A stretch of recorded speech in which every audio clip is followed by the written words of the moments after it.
Man, you're too skinny, man. You can't play in this league. You're going to get hurt. You can't handle it, man. You're proving them all wrong. What do they got to say now? What do you got to say to them?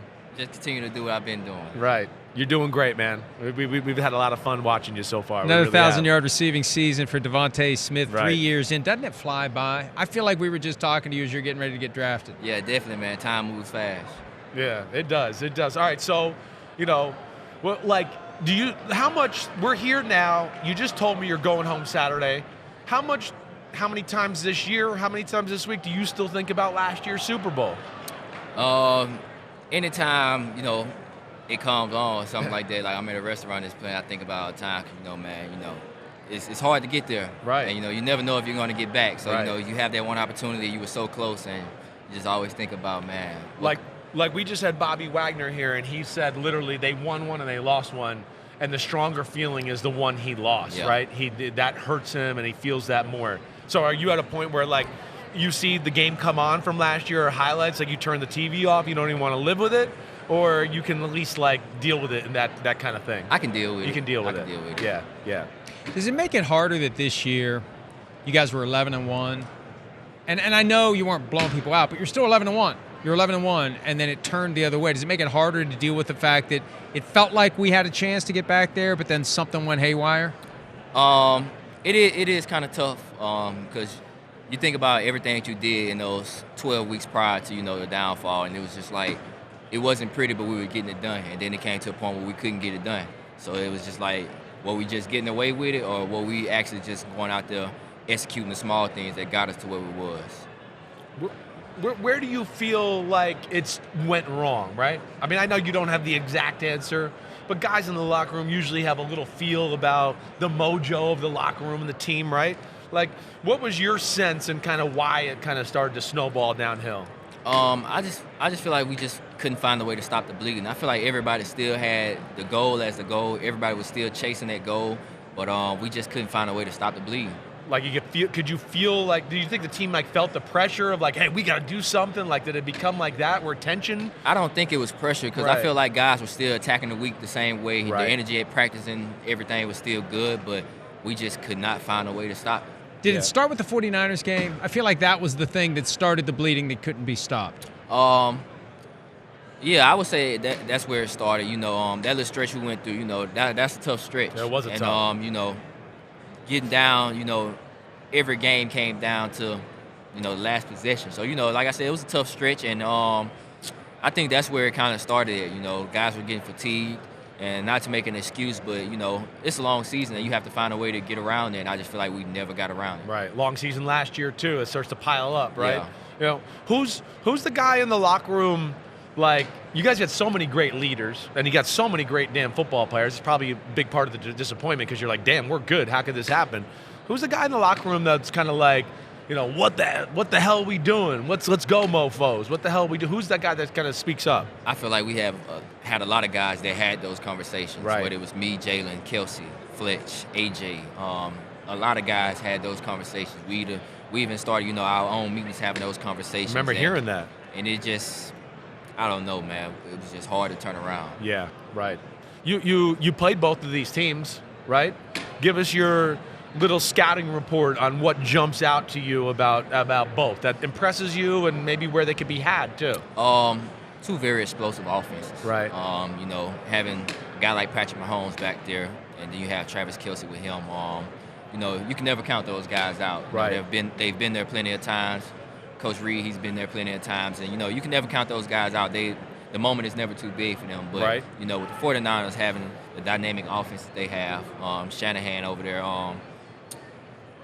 it's tough when you have that many guys on the offensive side of the ball that's so explosive. Right. I get the sense there. Are you leaning 49ers in this matchup a little bit? No, I don't necessarily have. Don't give me that bull crap, DeVonta. Never bet against Patrick Mahomes. Okay, so Yeah, there you he's have got it. the That's right where we were. Like, no joke. I mean, We said the same thing last year when you were getting ready to play him. we kind of said the You same guys thing. have a We're better not- team, but it's Patrick Mahomes. Yeah, and we felt like you guys hadn't been in any close games where they were playing in these close games, and we were like, they're going to be used to it if it's close. Did that kind of come into your guys' psychology at all, or do you feel like that was the fact that you steamrolled everybody almost hurt you in the Super Bowl? No, I feel like we was always ready for the moment. I think it was just, some plays that we wish we could have had back. Right. That, the game comes down to who takes the ball, and we didn't do that. Yeah. Next year, when the Eagles start off 0-0 and start winning games, what's going to be the reason why the Eagles have found their mojo again? Everybody just having faith in each other, knowing that, the guys that was there last year that's going to still be there this year, knowing what last year felt like, knowing what went wrong, and just what it took for us to get back and what it's going to take for us not to get back where we was. You like your team, yourself, right? I think I've asked you this before, but like, give me one or two guys in football right now, offense, defense, right?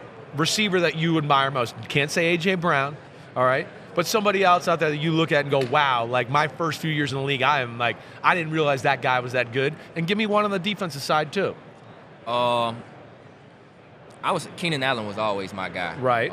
Watching him, at the top of his routes, the suddenness that he had, the decision making, he was always a guy that I studied. So I would say it would be him. And then on the defensive side, I would say when I came in, Slay.